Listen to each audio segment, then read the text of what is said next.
Welcome to Starfleet Universe On Call. I am Paul Franz, owner of Franz Games. I run SFU Online, FedCom Online, and Starfleet Warlord. Just a reminder, Hannah, join us. We have Talkcast every Thursday night starting 9:30 p.m. Eastern Time. You can either call on the phone, just dial 605-562-0444. Just follow the directions. The call ID is 17702. Or you can participate on the web. Just go to the TalkShoe website at www.talkshoe.com. And you search for call ID 17702 or SFU on call or Starfleet Universe on call. You'll find us. And of course, if you want the best online experience, what you can do is you can go to twitch.tv. Yes, I said twitch.tv. So go to twitch.tv/SFU on call, and you will find us there. And you'll be able to join the wonderful chat room and be part of that wonderful audience there. Just remembered. Okay. And of course, if you need to contact me for any reason, my email address is sfuoncall@gmail.com. It's sfuoncall@gmail.com. Also, if you want to contact me via Twitter or X or whatever they're calling it this week, you can find me over at SFU on Call or Paul Franz, PAULFRANZ, or Franz Games, FRANZGAMES, and there's no T in either one of those Franzes. And of course, some quick news from A to B this week. Steve Petrick was working on the Orion Master Starship book, and also a little bit of the module R6 to have it moved to ebook form. Gene was having a little issue with the scanner, so that got delayed a little bit. Steve Petrick is now on antibiotics because he had a massive infection, and so he's not allowed to work until that infection is gone. He's on antibiotics, so he'll be good. He'll be good. Just, he has to rest and take it easy for a bit. So both those things will get back to back on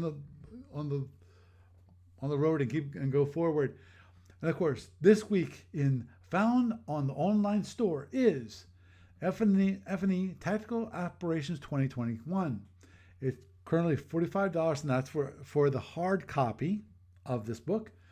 And the Tactical Operations has more ships and rules for the Federation Empire with all the crunchiness that you've come to expect. The X-Maulers for when you absolutely positively need to destroy something. Need leaders? Now you have war cruiser leaders and war destroyer leaders. Being raided? Oh, block them with your new light gunboat tenders. Style fortresses will protect those vulnerable areas, and there are shipyard functions to provide efficient ways to manage your construction schedule. Now, there are flexible command points to aid your admirals. Moving on forward to the SFB Online tournament, the Sapphire Star 15 tournament, we still have one slot available, possibly two, depends upon the one person who signed up. They signed up. Problem is, they haven't paid yet. You need to pay. Sorry, that's part of the deal. Is this Sapphire Star tournament is a paid for tournament? Costs you $10. Now, all you have to do is win one game and you get that $10 back. But I would definitely sign up for that. I'm waiting for a little while longer. If by midweek or sometime next week it's not filled, I will then put my hand into the ring and play then. When it comes to the library report, sorry, no updates on either the SFB or the FedCom libraries. Both of those have remained the same, and I'll apologize. I've not got around to the SFB library, which I should have gotten to by this point. I've been focusing on other things, mainly Starfleet Warlord stuff. So with that is the news for this week. Then this means the one all Apollo fans welcoming you to Starfleet Universe on call. And tonight we've got Doug. Say hi, Doug. Hi, Doug. And we have Jeff. Say how you Good doing, evening, Jeff. everyone. And last and certainly not least, we have Barry. How you doing, Barry? Hey, I'm doing fabulous. How are you doing? Good, good. My O's just wrapped up, sealed up, and put the baby to bed. They are now the AL East champions. So awesome. So they actually they get the first day off. Um, in that's which is going to be next Tuesday is the first day of the postseason, which reminds me of probably sometime in the next few days I have to go order YouTube TV. So because I don't have actual regular TV, I ordered YouTube TV during the next month to pay so I can watch all of the baseball games, the playoffs. Because unfortunately, MLTV does not have the rights to all of the all baseball team, uh, all the games because that seemed who was it? Such a confusing patchwork of rights there. Yeah, well, that's the problem. Is the rights belong to the TV station or TV networks, and depends upon who you're talking to, and they're MLB. My understanding is like MLB is trying to get all those rights slowly, one at a time. So basically, we can have it so we don't have blackouts when it comes to streaming anymore. And because that's one thing I found out. I think that NFL, I don't think they have a streaming package. It's all through the TV networks. So.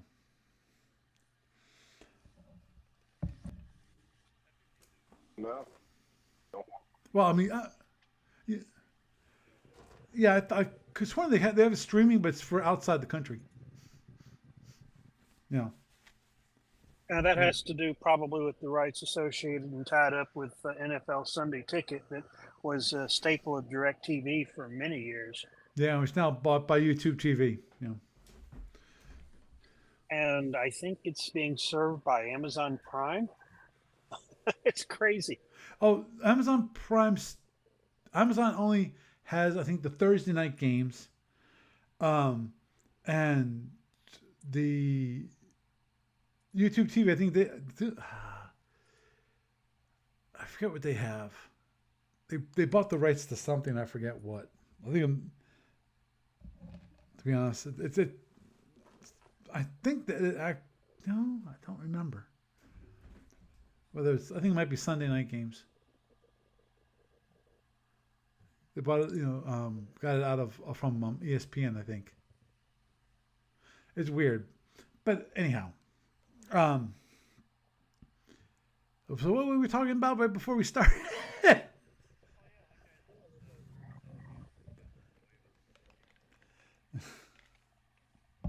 Oh, jeez. A service alligator? What? Yeah. Okay, all right. I know I'm from the South, but we got to do a better job of herding Florida man back down south. Oh, oh Lord have mercy.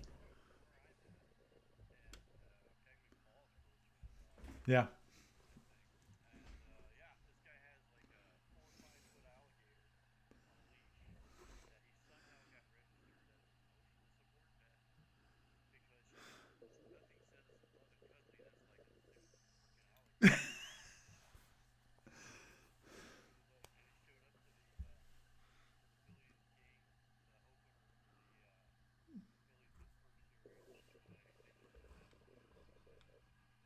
I can't imagine why.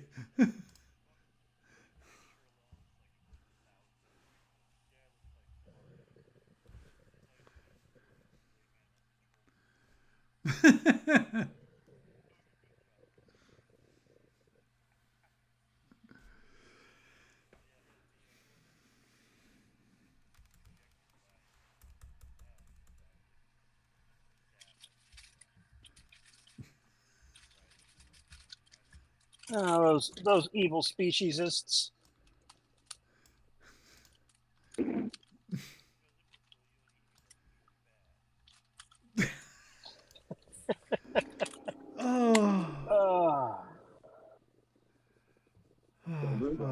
at home.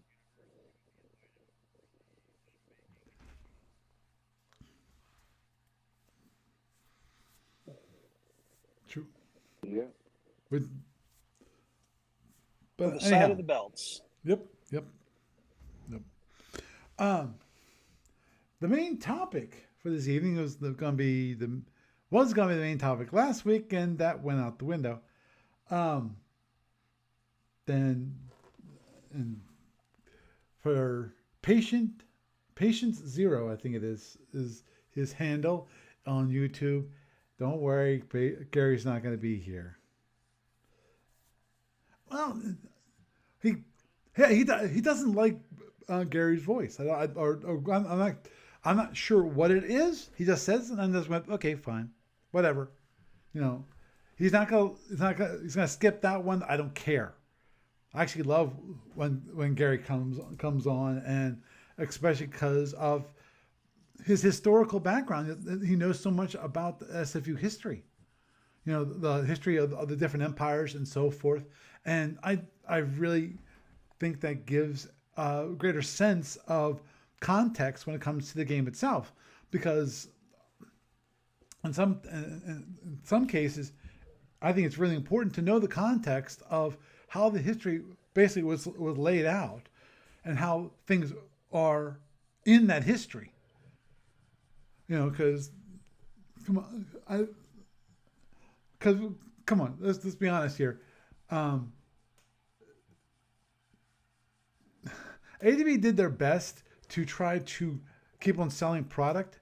The problem is there's a point where you have too many ships. You know, and at that point, what happened? Yeah. What happened? Saturation, and they started being, people kept on calling him cookie cutter.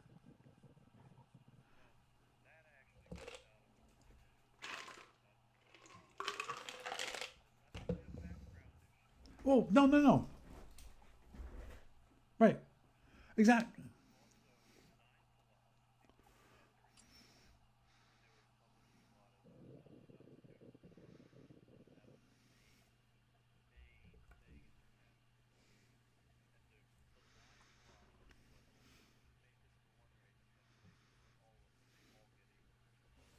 Right.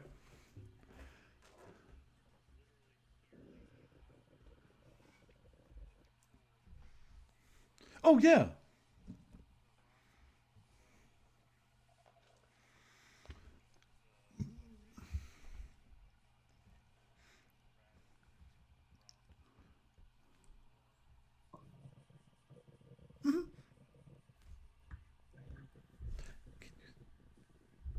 Stop that.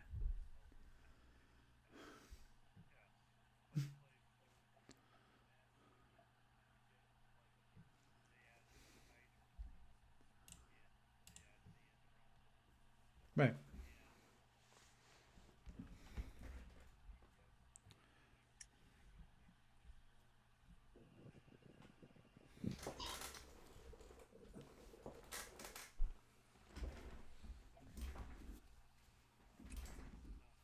No. Yes.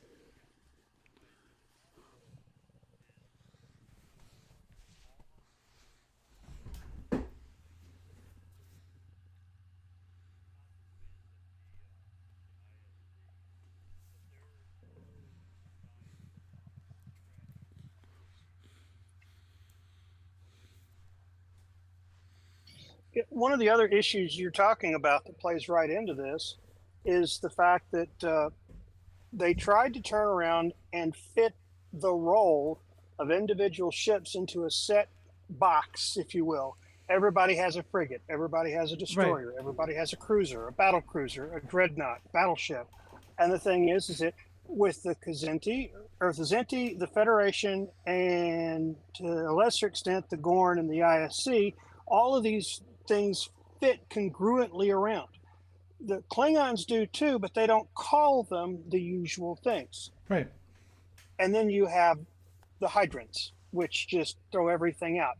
And when you turn around and you're not looking at Starfleet battles, but Federation and Empire, which works on a different metric, you end up almost needing a cheat sheet where you can turn around and look up. Okay, this vessel, the Hydran Lord Paladin is their what? Oh, it's equivalent to their heavy dreadnought, or so forth. And forgive me, I'm probably a little off base on that. I'm not up to speed on the Hydrans all that much. But the thing is that you've got what Hellbore armed cruiser, a disrupt or a fusion beam cruiser, and then you've got an actual dedicated cruiser carrier, which is one more cruiser hull than just about everybody else. And they've got, instead of having cruiser names, they've got names. Right. They've got class names. Mm-hmm. And it's just another one of those points that it turns around and it makes it so much more difficult to try and turn around and standardize, for lack of a better way to put it, the typical fleet roles that people from other kinds of naval wargaming will expect. Agreed. Look, agreed. It does. Oh it yeah. does. Oh yeah. And I agree with Doug that I think that was a bad thing overall. When that occurred, you know, and then we had the whole expansion in the number of ships that each empire had, which was, I think, absolutely insane. Because not to mention, yeah. Oh yeah, you're absolutely right. It got to, yeah, it's gotten to the point now where you've got so many little gotchas spread over so many different products that sometimes it's hard to keep up. Like, for example, what product do our work boats in? You know, I think it's K2, but then again, K2's been on the horizon for years. Right. And that helps to a degree, but the thing is that there's another aspect of that. It's like, okay, all right, I have to have all the, okay, I can find the SSDs out of Captain's Log. I can find some of the rules out of the Master Rulebook. And then for the R section notes on the individual hulls in question, you've got to get the appropriate R section product. Either the R book, which is they've been lagging on getting those up to date and published digitally. But the thing is that it's like, at a certain point, even if you buy the Master Starship books, that's not going to help you out necessarily. You have to turn around and you have to have a huge binder of all the R books just to find out the one little trick, because apparently most people seem to like the odd stuff instead of the bread and butter ships.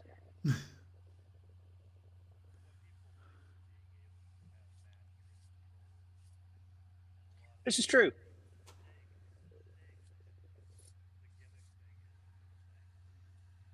Yep.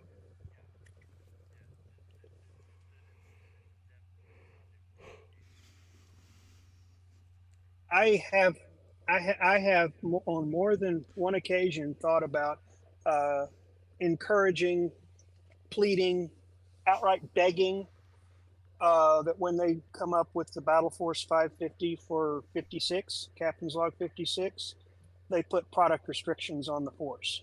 You can only use something that appears in basic, advanced, or the C module that introduces the empire in question.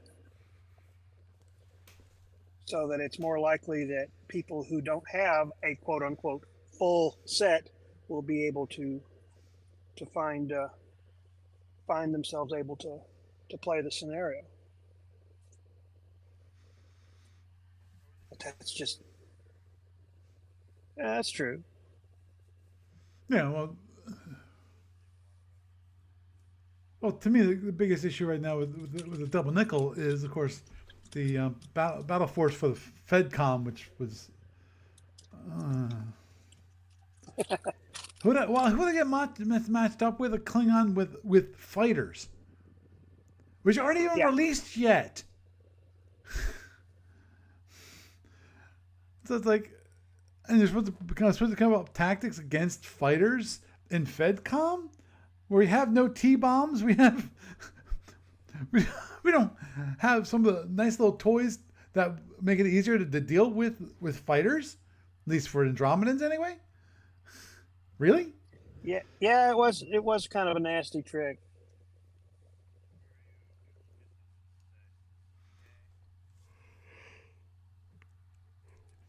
Hmm?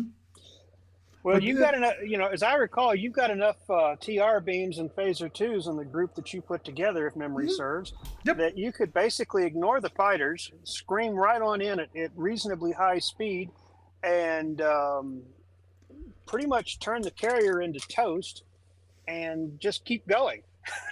Yeah, because that was one thing I calculated. The whole idea of my fleet at that point was just to have the maximum number of PA panels Yep. on it, because the really small ships I picked, I think they were the Vipers. Yeah, in fact they were the Vipers. Only had one TR light on them, but they had four phaser twos. So phasers, they had great number when it comes to TR beams. Not many, but they had the same amount of PA panels that the Cobras did, which is 4 and 3, 4 in the front, 3 in the back. But I got more ships, so and overall I got more defensive ability than if I took a smaller number of Cobras. So I was like, you know, I think that can be good. And actually, I took one Cobra, which was that was the one with the DizDev device with it, and I took one. Um, Not the Python, Not the Python. It was the CBR, the Reconnaissance Cobra, is what it was. It's just the only satellite ship. I mean, really small satellite ship that actually has a displacement device, which is crazy, but hey, it works. Because I wasn't sure if I was going to need it or not, because I didn't know they didn't tell us what the battle was going to be. You know, Right. Well, that's so the usual thing with the Battle Force 550 is that you put together a force blind, and then you end up seeing exactly how bad you get messed over by the scenario. Like in my force is that I put together a pirate raiding force that was really well put together, I thought, and I've only got 2 ships of dedicated labs and 1 probe launcher, and it's an information gathering scenario where the other guy is using fleet ships, and every one of them has a probe launcher, and every one of them has dedicated labs. So yeah, real good. yeah, that's no good. It's no bueno. Yeah. Okay. Mm. I thought you got. Yeah. Oh, yeah. Well, which brings us actually a way to carry this over to the actual topic for this evening is that thing I was going to mention is that, of course, with the whole number of ships that got added later on, when it comes to Starfleet Warlord, people always want to have more ships added to Starfleet Warlord. Here's the problem with Starfleet Warlord: you're representing, for most part, you've got two numbers: the offensive potential and your defensive potential. That's it. You still have shields and hit points, and then you can have other things like you can actually have T bombs, you can have PFs, and you can have fighters on ships. So they're massively abstracted. So then you have two Probably ships. not as much as Federation and Empire does, but right.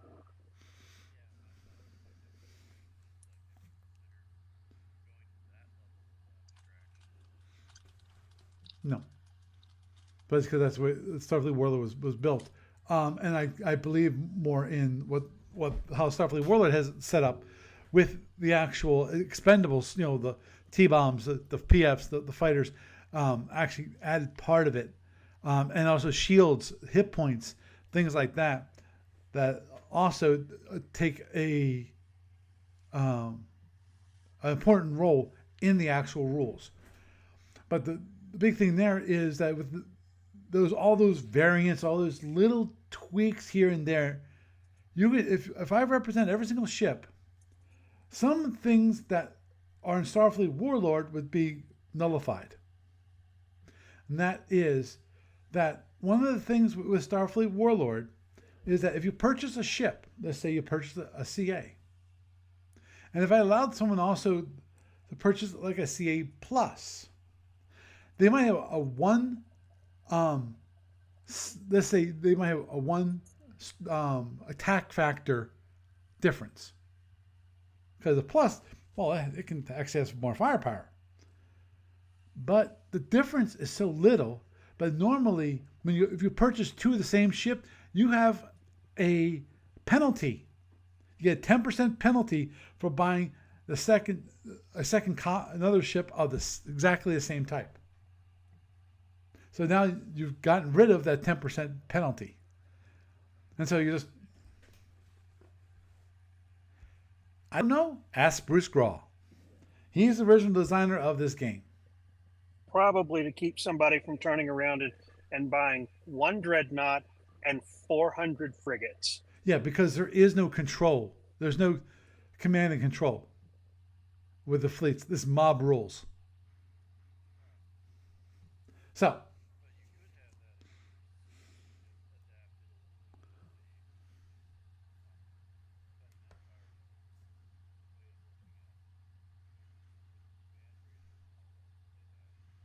right. It would probably require too much of an overhaul to be just something simple. And every single person who plays it now would be very pissed off and say this is not Starfleet Warlord, and I'd have to agree, because it wouldn't be. You nerfed my special favorite scenario busting twerk that I spent years working out. How dare you nerf my fun? That's what you would hear. Yes. Don't get me started. Some players I've interacted with, which is they have the unfortunate question to ask, how can this occur? And I go, I don't know, but it is it's a possibility. The roles are such that it actually can happen. Case in point, a less strong force can actually beat a stronger force. It is possible. Likely? Possible? Yes. So, and people go, well, how did my fleet get destroyed by this stronger force? Well, it's because the rolls came out that way. It is random about how much damage each of the attacking units gives. So anyhow, get into what the plan for tonight was, and this might be a part one of part two because of I've not actually gone through this. I've not done a test run, so this is I'm not sure how long this will take me to explain it, which is Starfleet Warlord. I'm starting with a very basic beginner's game. I call it a learner's game, even though I marked it as a T game, which is T games are test games. It's a very small universe. You have 3 sectors by 3 sectors. You have the one sector in the middle. So there's 9 sectors in total, and in sector what's called sector 1-1 is the center sector, because the first sector, the upper left hand corner, is 0-1. Right? Yeah. I think that's right. No, sorry, that's 0-0. Next one over on the first row is 1-0. And next one over is 3-0. Next line, it'd be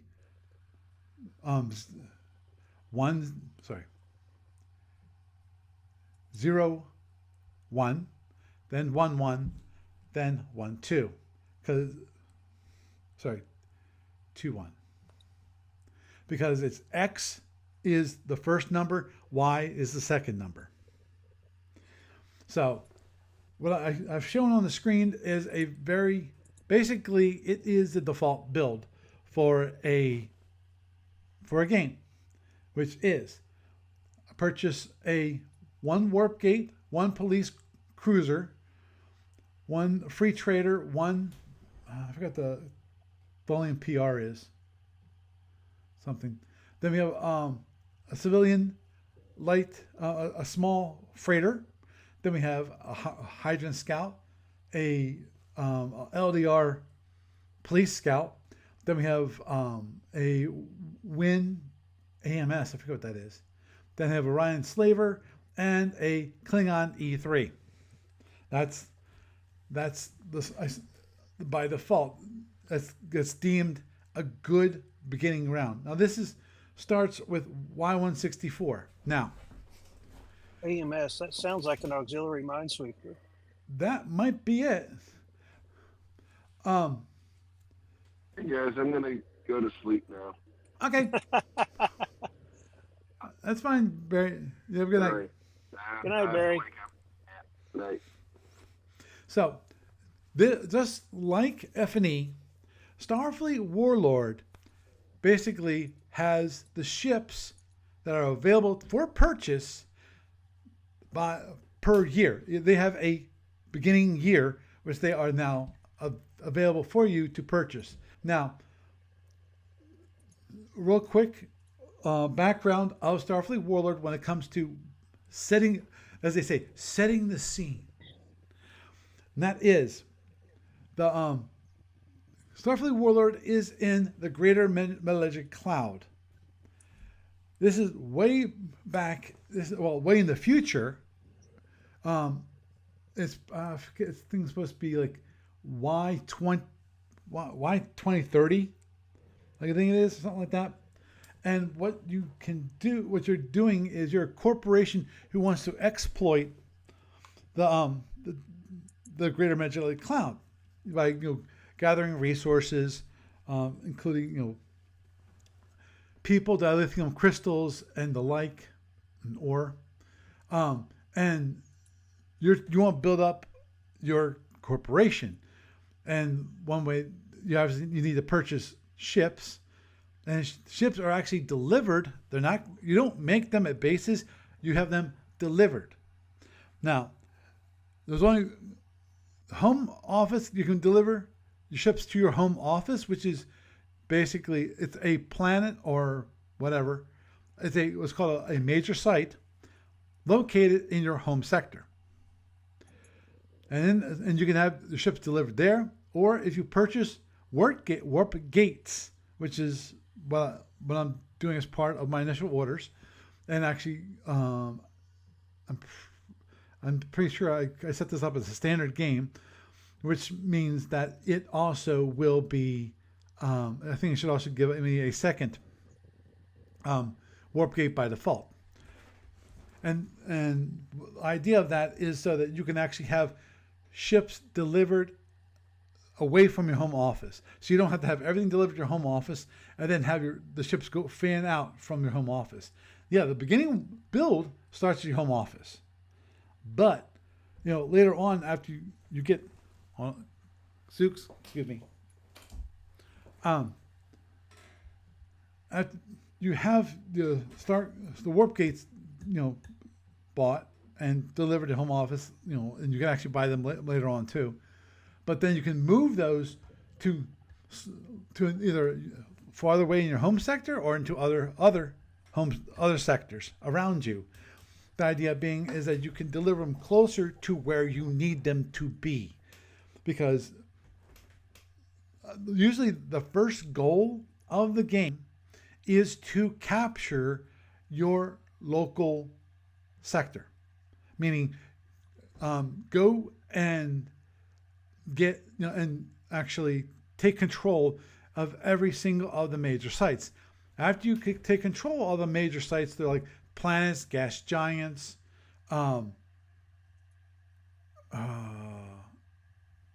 It's Planets, Gas Giants. There's a bunch of them. I can't remember all off the top of my head. Haven't played it enough to have them memorized yet. And after you do that, then you get a 100 EAP bonus. And the big surprise, the ships are purchased using EAPs. Now, each one of these planets produces certain resources, whether it's people or dilithium crystals or ore or something else. There's a fourth, and I always forget what the fourth is. But you need all four of those to create an EAP. So if you have, like, let's say you have 50 people, you have 40, or you have 100 dilithium crystals, and you've got 10 of the last one, which I forget. That means you only have 10 EAPs. Now, there are certain orders that you can do later on, which you actually can exchange. Like, you have a lot of dilithium crystals, but I need more of the other thing. Okay, fine. You can try to give 90 of it, like let's say 50 of the lithium crystals, so you can have like 60, but it won't be 60 because also part of that. Chrissy is a DOS app, and also there's a Java-based graphical app, and I'll get to that. What you're seeing on the screen right now, you're seeing what's called the Starfleet Warlord engine. So I'm starting it here because we have to start with the beginning and the initial build. But you can actually later on do an exchange, and that costs you. I think there's I think it's worth 10 or 20% tax on converting between the different kind of resources. And in the normal game, you only can do it once every four turns. So at the moment, here's the orders. I already told you what those were. For the only thing you can do on the first initial build is purchase ships. That's the only thing that you're going to be doing the first turn. So okay, here I'm going to execute that order, and good. There's mine. I'm going to get and say I'm going to turn anyway. Yes. And there. So now I've run the turn. Now let me show you the results. Oops, wrong one. Boop, boop. Thank you. And that's going to be, let me go here.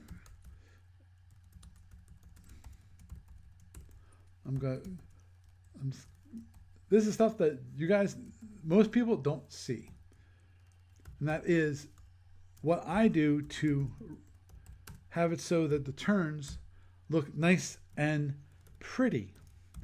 Because the original game has basically you print them out, and what the output of the engine end are those printed turns, meant for like a dot matrix printer. So there, let's go run that, prints out the maps and so forth. Okay, like this. I'm going to do this and copy it here. Now,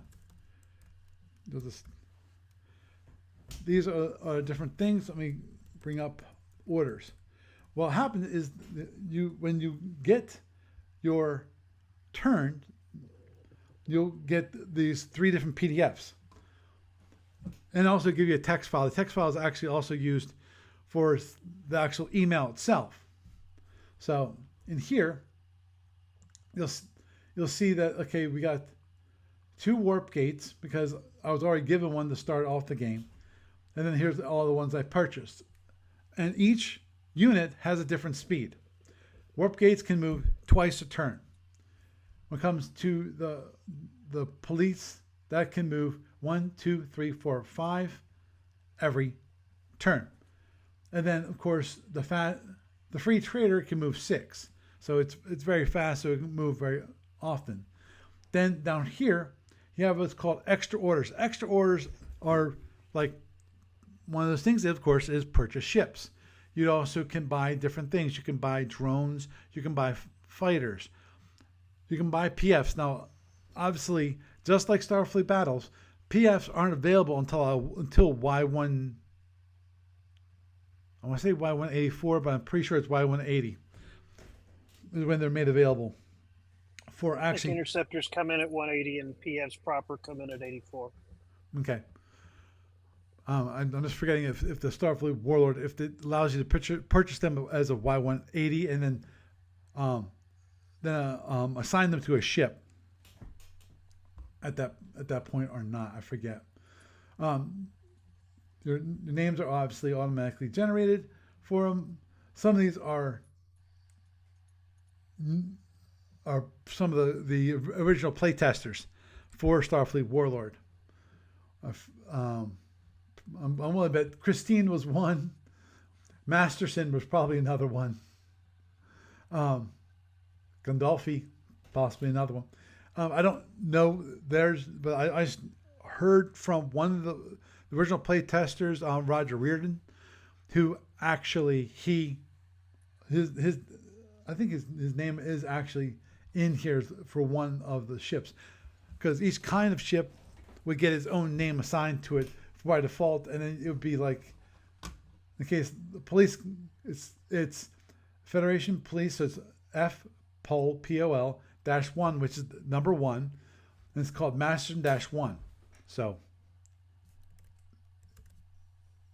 it does that. Now, if you want to see what the report is, you can see the report. This is what a normal report would be. It spits out at the very top your financials. I started with 1,000 EAPs to start the game. I got 100 EAPs from my home office. That by default, everybody's home office generates 100 EAPs. So my new total is 1,100. So I actually kind of start off the game with not 1,000, but 1,100. And that after that, and since before that, I have normally it would give all, it would tell you, okay, if you move your ships, it would say, okay, you ran over this territory. Or if you prospected a planet, because that's one way to actually gather up EAPs, is prospecting different sites in your sector. In this case, okay, then we got, and this is run down, okay, purchase a warp gate that's for 200 EAPs. You bought a civilian warp gate, CWG2, mobile warp gate 2. It keeps on going, okay, and this, right, and okay, this on here, like for 60 EAPs, you bought a Gwyn auxiliary minesweeper. Which people were correct. There was an auxiliary minesweeper. And what was that other one I was? Oh, the PR. As a Tholian repair corvette. Okay. And so after the end, at the post game, I've actually, at the end of this turn, I've got 379 EAPs flat, and I got a number of legendary officers. We got one legendary weapons, one legendary engineer, one legendary navigation, one, I forget what the D is. I think a legendary science officer, a legendary marine, LA, I forget what LA is. And so forth. And then you get a scanning report here. Yes. This is what, in text form, the different sites in the terrain scan. And then you'll get a little announcement from Galactics and so forth down here. A reminder of things. And then, and I'll show you. And what I'll show you is also the sector map, because every time you scan either. Anytime you scare the terrain, because at the beginning of the game you always get a terrain scan of your home sector. Now, when you go on to the really bad thing is that when you go on to the next sector over, you're blind. You don't know what's in. Currently, I don't know what is in like 0104 over here. I don't know what's in 1602 over here. So I can, when I go blindly into the next sector over, I'm hoping that I don't run into something that will kill my ship. Now, for this one, I need to just give me a sec here. And my home office is 0711. So right here, DP. Here's where I'm starting. Now, for the next turn, what I'm going to want to do is I'm actually going to move. And to move, let me see. I've got a repair planet here, and RP is a repair planet with an asteroid field. You got empty space, because what these things mean when you have it's basically point terrain plus area terrain. The point terrain can be like a planet. In the case of ES means empty space. Here's a dual planet right here with empty space, which is wonderful. That means it won't kill you. Repair planet empty space. That's also very nice, because what repair planets do is they refill your repair points for your repair ships. Down here, this is the heat zone, which is not that bad. Actually, I've got pretty good number of. I got good terrain here, really good terrain. The only ones that can be kind of nasty, you got to be careful of, is here. The OM. OM means old minefield. The only thing they really can go through a minefield is a minesweeper.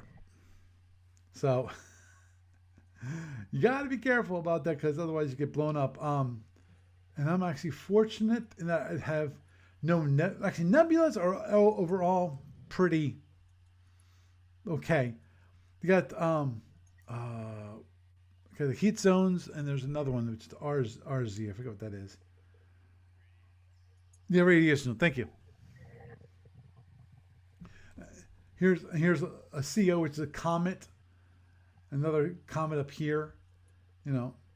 So, and that's what a map would look like. Now, oops, I forgot to do one thing. Dun, dun, dun, excuse me. Which I forgot to do one thing. Which is bring this up. Bump, bump, bump, bump. There. I forgot to actually generate the turn. I need to fix this.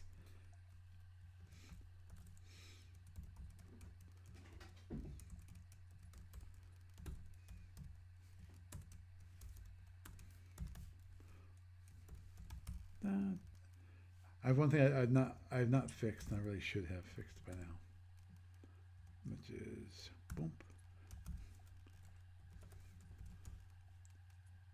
Never mind the man behind the curtain.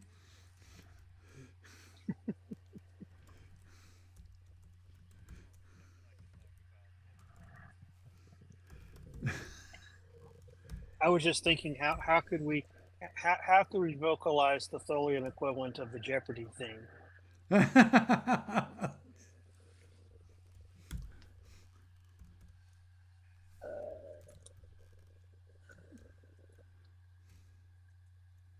Oops, I got that wrong. That was supposed to be quote, quote, quote. And that's supposed to be a single quote right there, like that. And then let's do this. Boom. Okay. Now, this and star.to4. This. Oops. T04. There. Gonna zip it up. Now, if I go over to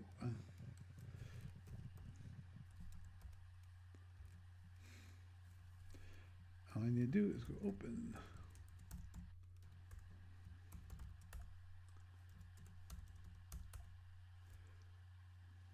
Huh? I could have sworn. Maybe I put it someplace else. No, I didn't put it there. Where did I put it?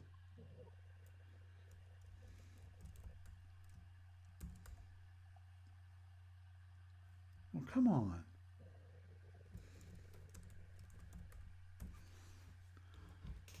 I could have sworn. Or did I spell it differently? Oh, I bet you I spelled it differently. If I have to, I will.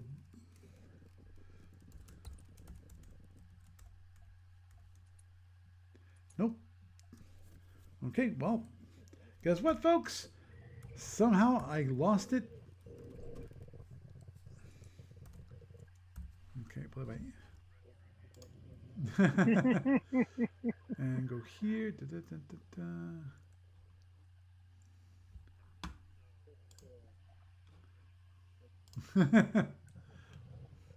Okay. Okay, come on. I'm hoping this works. Come on. Why did you? I can't believe it shouldn't take this long. Hey, Paul, Yes. Command space and start typing the file name. Well, the problem is here. Is what the freak, man? This is slow as all get out. 100 kilobytes per second? Good grief.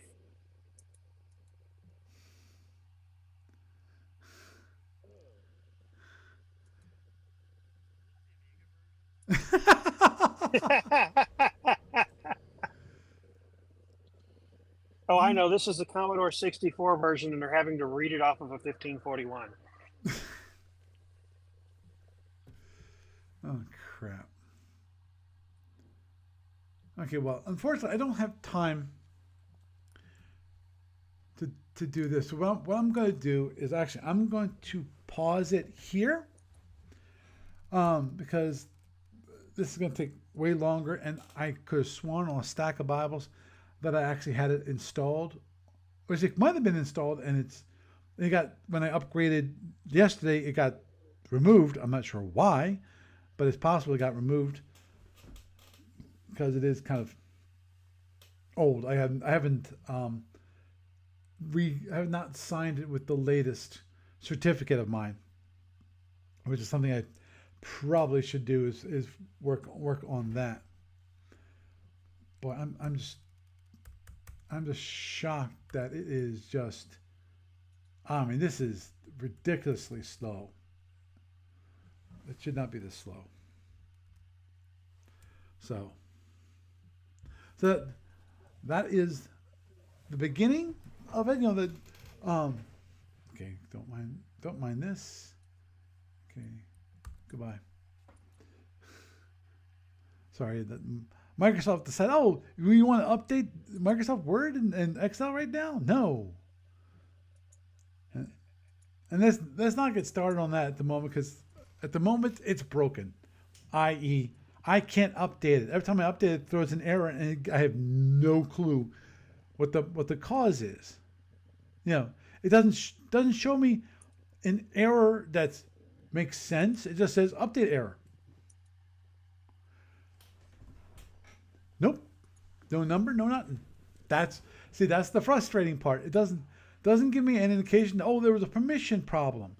There was, not enough space on the drive, which that cannot be possible. Or so forth. I understand you do. That's possible. There's one thing I have not tried doing. I really don't want to do it, which is, no, the Macs don't have registries, which is delete the like Microsoft Word. The other possibility is actually doing something which, if I swear on, I will just kill it. which is one of those things I do for my Mac is I never run as administrator. I know that could be a pain for me, but it also makes me feel at least a little more protected in case I do something really dumb. That won't give full control to my machine to somebody if I happen to click on something stupid. You know. So it's possible that it requires you to be an administrator to install things. Normally you don't. Normally they have a way of getting around that using like helper. So yeah, which means I have to log out of, at least not, I have to switch. Oh, which one? Well, the thing is, I'm using Office 365, so I always, and I pay my $100 and some bill every single year to have a subscription to Microsoft Office.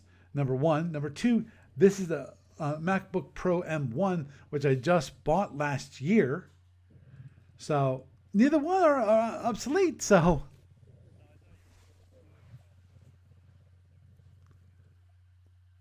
Starfleet Warlord game, yeah, is kind of old. I agree there. But it's just like Starfleet Battles, it's kind of old too. But you have fans of it, and people like to play, and definitely people like to play Starfleet Warlord. And I'm hoping to show off. And well, the only way is because because unfortunately you weren't looking, and the check updates thing came up from Microsoft Office. So those wasn't. Yep. So, but okay, and Jeff is back. Somehow we lost him from him. Wait a minute, he doesn't have his microphone yet. As soon as he plugs in his microphone, we lost him again. Anyhow, I'm going to wait just for a moment to see if Jeff will come back, and hopefully have a microphone this time, so then we can say goodbye.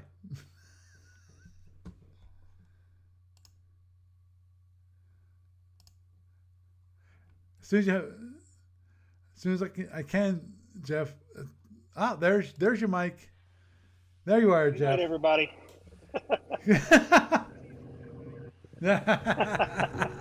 Long time no see or hear. Yeah. Well, we're going to wrap up for this evening. We'll consider that as part one of a two-part series on introduction to Starfleet Warlord, and basically show people how to play Starfleet Warlord, at least the mechanics of it. For those of you that actually are quite interested in it, even to the awful introduction so far, if you are on Facebook, look for Starfleet Warlord. There's a Starfleet Warlord group there, and one thing I did is I pinned. There is a tutorial. It's called Starfleet Warlord 101, and that will show you.